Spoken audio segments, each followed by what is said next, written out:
What's up, family? Jared the Bossman here. You're tuned into the Bossman Show on AM 1010, AM 1430, 1055 The King. Let the King out at 105theking.com and the Bossman Show at bossmanshow.com. Hit me up on Instagram, The Bossman Show, Twitter at Bossman Show, and Facebook, Bossman Show. It's the Bossman on your radio. Listen to the Bossman Show with your host, JR, Saturdays at 9 a.m. right here on AM 1010, The King. What's up, good people?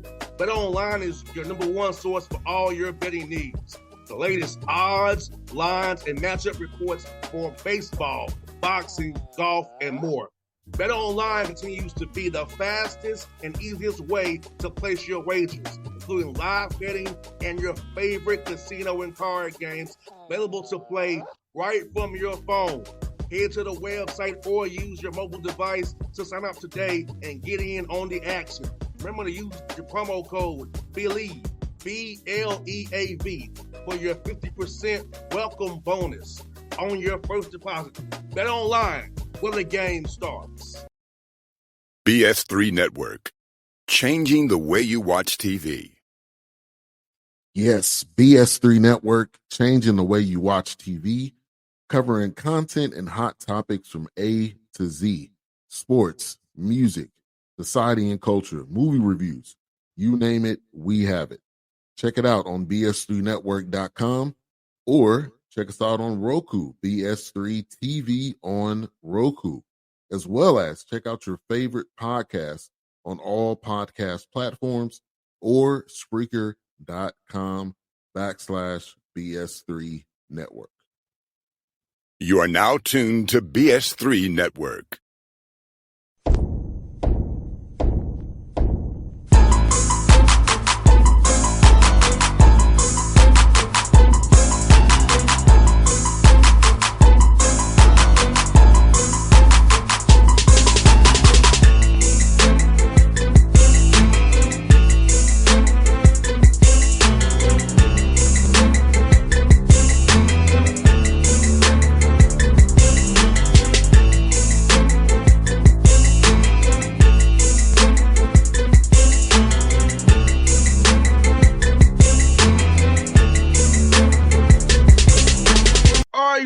Back on the Bossman Show, doing an interview with a Facebook friend of mine, actually. He's my Facebook friend, Jack Castleberry on the Bossman Show, FDU Nights up there out of NEC. What's up, Jack? How you doing, man?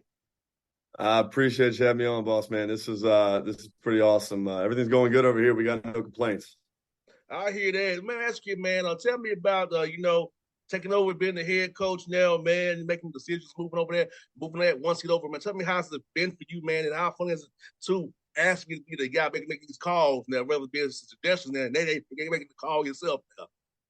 Well, now it's easy, man. We haven't lost a game. Nobody's had playing time taken away. I haven't really faced any true adversity yet with that stuff, so I don't really know what I don't know, But so far, it's been good. It's stuff you always dream about, and a lot of this is right place, right time. And I was lucky enough to get this opportunity, and we're just gonna try to make the most of it.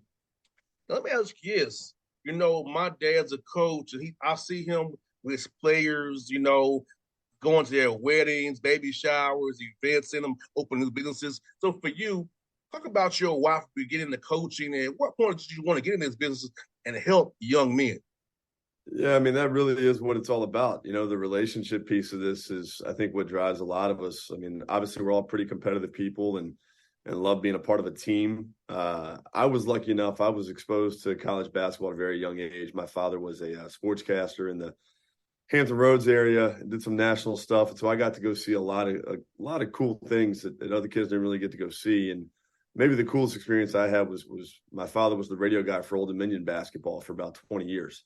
So I had pretty, intimate access to what it was like to be a part of a college basketball program, because Coach Capel, who was the head coach at the time, the father of Jeff and Jason Capel, the head coach and assistant at Pitt, he let me be on the road in the team bus. I'd go on trips with them when they go away. Went to Puerto Rico with them. And so I just got to see the day-to-day interaction of what a coach's life was like with his players at this level. And I always felt like he was doing more than just coaching basketball. I felt like he was having a genuine impact. And from the time I was 12 years old, I knew this is what I wanted to be doing, and have been lucky enough to live it out. Man, what you 100%, man. I tell you what, my dad disappointed I didn't go into coaching, but I know I'm too competitive to be in coaching.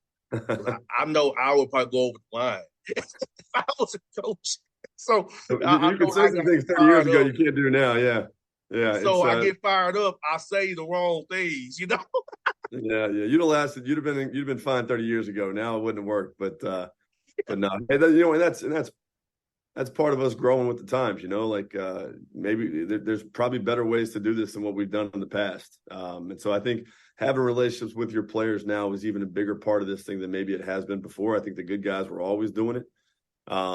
But, you know, being able to coach a guy to get the most out of him probably doesn't happen unless that person knows you genuinely care about him, you know, at a deep level. And so I think the building a relationship piece of this thing is really the foundation of everything else that you do. You're right about that, because relationships I have now, you was at UT Martin, I was at Tennessee State still. So you probably scouted me back at UT Martin, because it overlapped when I was at Tennessee State. So it was like, you know, for me, I feel like Coach Sy, Will Jones, all those guys, Darren Tillis, and Jay, all those guys on staff, I was in relationships with those guys because of all what they poured into me. Now, I still call Will Jones my GA because he was a GA at the time. You were my GA, Will Jones. That's what I get on it. But you said, relationship with those guys, I still have to this day. You know, and that's why it's so important that when you point into a guy, so a guy I know you care, those guys still care. I can call Coach out today, though he's an all-corn state, he'll answer the phone. So, like you said, relationships are so important in this game. Yeah, I mean, I think if you're doing, listen, winning and losing is the business side of this thing, and it's what you want to do, and we're all here, you know, brought together because we're trying to win basketball games. But at the end of the day, you know, it's the relationship piece that makes this whole thing work, and it makes it worthwhile, and it makes it be something that you really want to be a part of for a long time. Let me ask you, I'm curious, how was life for you at BMI? Challenging. Challenging. You know, I never saw myself going to a military school as a student.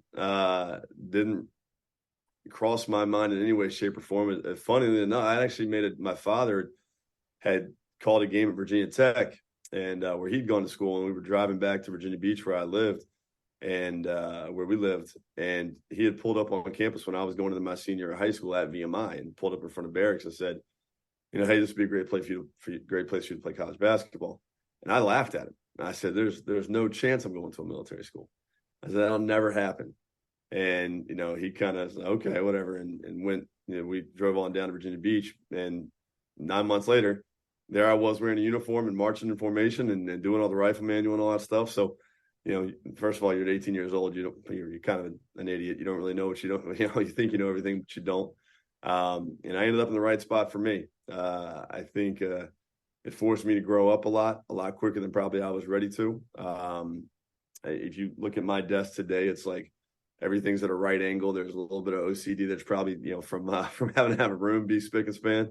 But it was a great experience for me. It's certainly not something I think works for everybody. But for the right guys, it can be a life-changing experience.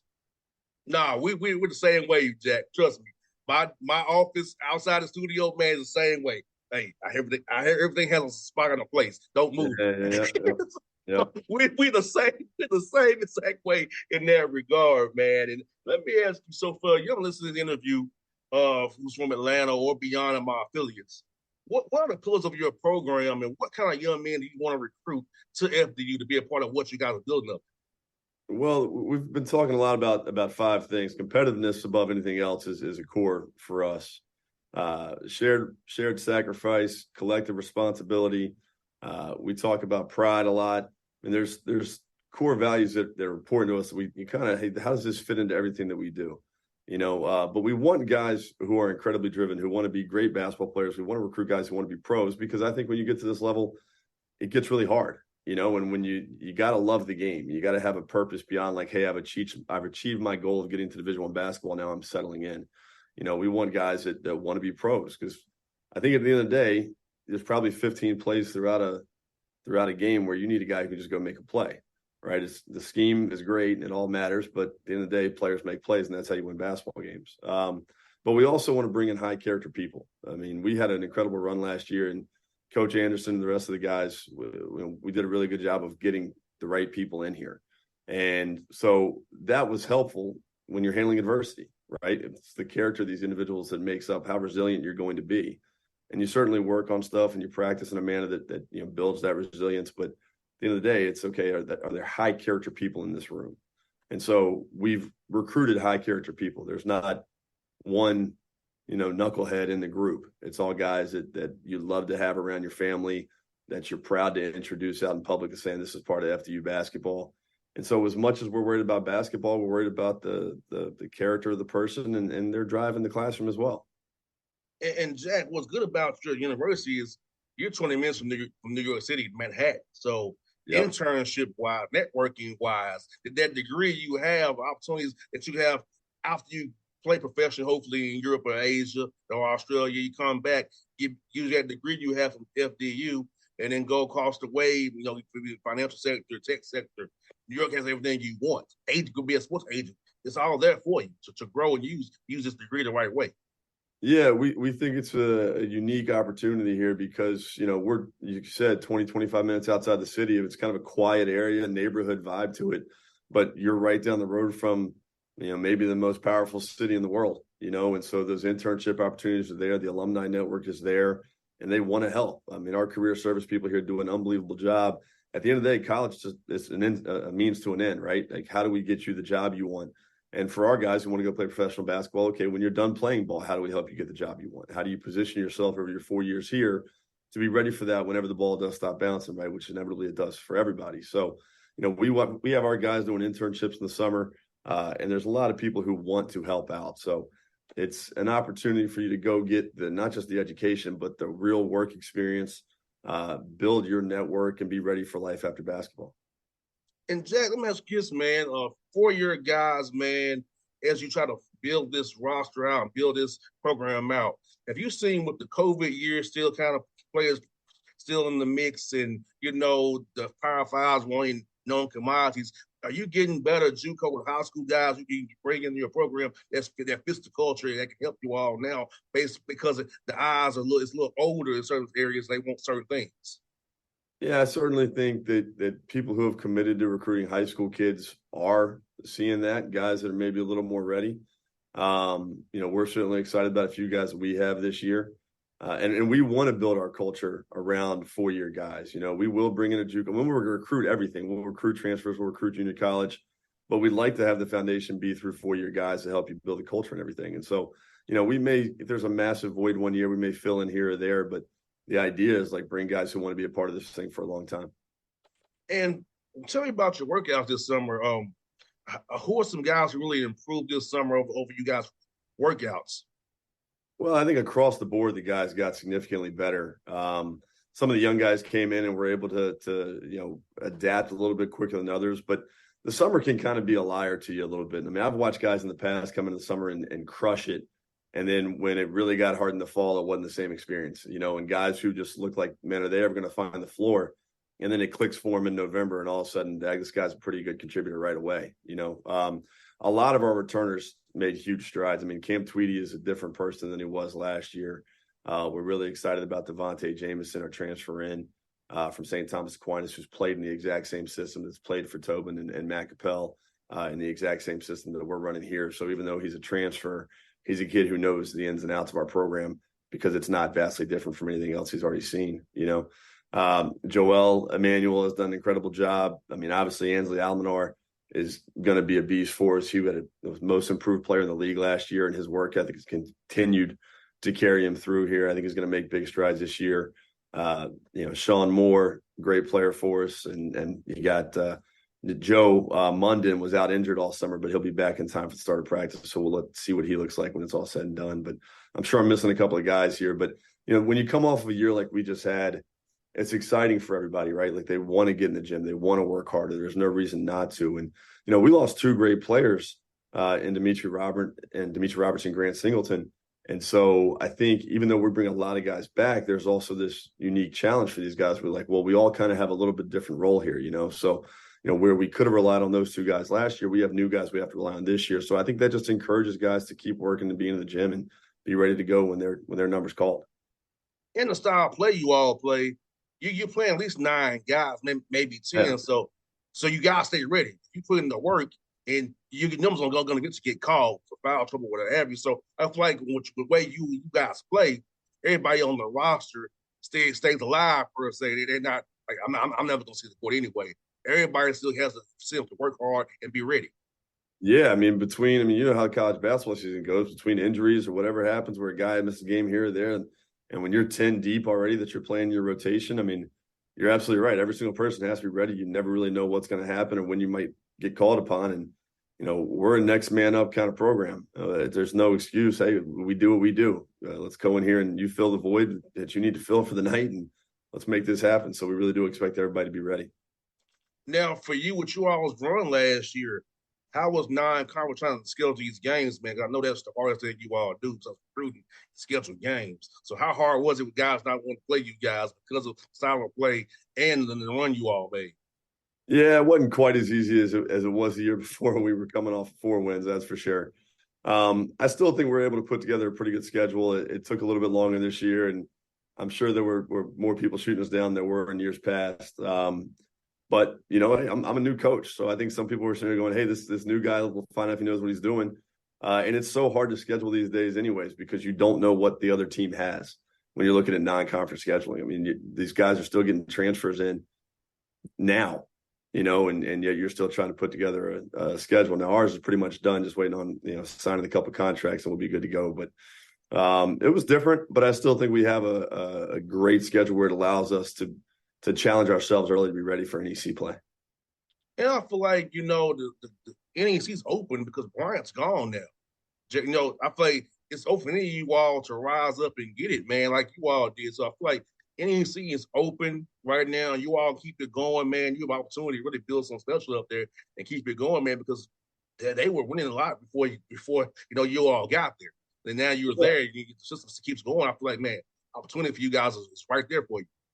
Yeah, I certainly hope so. There's really good teams in our league. Merrimack's obviously kind of cemented themselves as being a contender every year, and then Sacred Heart brings a lot back this year. And it is wide open. You don't know what you don't even really know what entire roster is going to look like yet until you get actually into the season a little bit. So who knows what's going to look like? But we feel good about what we have, and FDU's historically won here. We've been to I think 3 of the last 6 NCAA tournaments at the end of the day. 3 of the last 6 NCAA tournaments. So, we definitely had a huge turnaround last year, but it wasn't like it was some, lightning bolt that struck and it's never happened before. We can make this a regular thing for us where we continue to compete at a high level in this league. That's one for you, Jack, man. So when you're not coaching your butt off, man, and doing your thing, man, what are you doing in your free time, man, to kind of get decompress from ball a little bit, man? I got 2 little girls, man. I got a 4-year-old and a 2-year-old. There's not a whole lot of downtime. It's just hanging out with them and, watching some TV on the couch with the wife before you hit bed. That's about it. So it's pretty lame. The office and then back to the house, and that's about it for me right now. Man, I hear that, man. I got one more for you. I got to ask you about the OVC real quick. Tell me your fondest memory of your time in OVC when you was over at Martin over there, man. Ironically enough, it might have been at Tennessee State. We had a player by the name of Lester Hudson. Yes, I remember Lester Hudson. He is torched us. He was an absolute stud. And we were over there at Tennessee State, and I don't think we were playing exceptionally well in the first half. I was only there 1 year, right? And a lot of the students started chirping at Lester, and we were on the bench going like, it's probably not the guy you want to chirp at. And I don't remember exactly what he finished with that night, but he went off and we won at Tennessee State, and it was a cool experience. And he was such an incredible player, man. I think he's the first player to ever record a quadruple double in NCAA basketball history. And it was literally just, there was like 5 minutes left in a game. And I remember Coach Campbell turning to him in live action, like we're pressing, he's picking the ball full court, and he goes, Lester, you need 2 steals, like get 2 steals. And like it's that easy, Lester just gets 2 steals, and next thing you know, he's got a quadruple double. So that kid was just an insane talent. It was a great experience for me because I was a GA, but at the time, the way the school was resourced, the GA was the third assistant. So I was right out of college and got to be on the road recruiting, doing scouting reports, on the court coaching. And so it forced you to grow up really fast. And it was a great learning experience for me.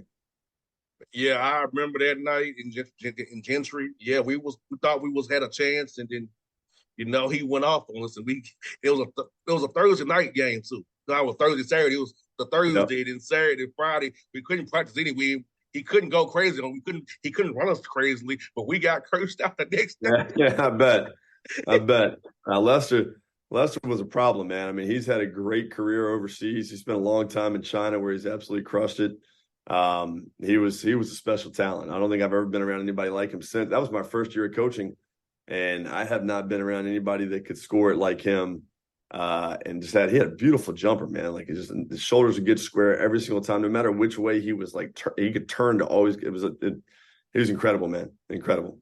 Yes, and having to deal with him, I was like, yeah, he just tortured us again. Yeah, He tortured us again.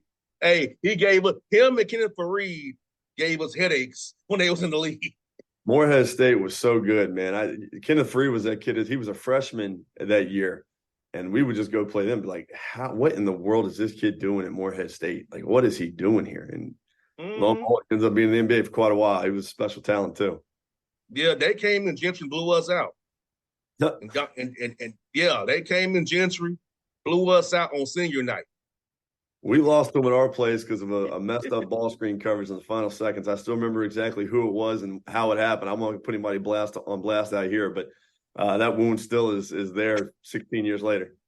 Yes. Hey, you remember that same year we played, I think it was maybe the 2008 year, we played Austin Peay in the championship game and blew the lead. Yeah. But Joe Bell was 4 and 4 days, was tired.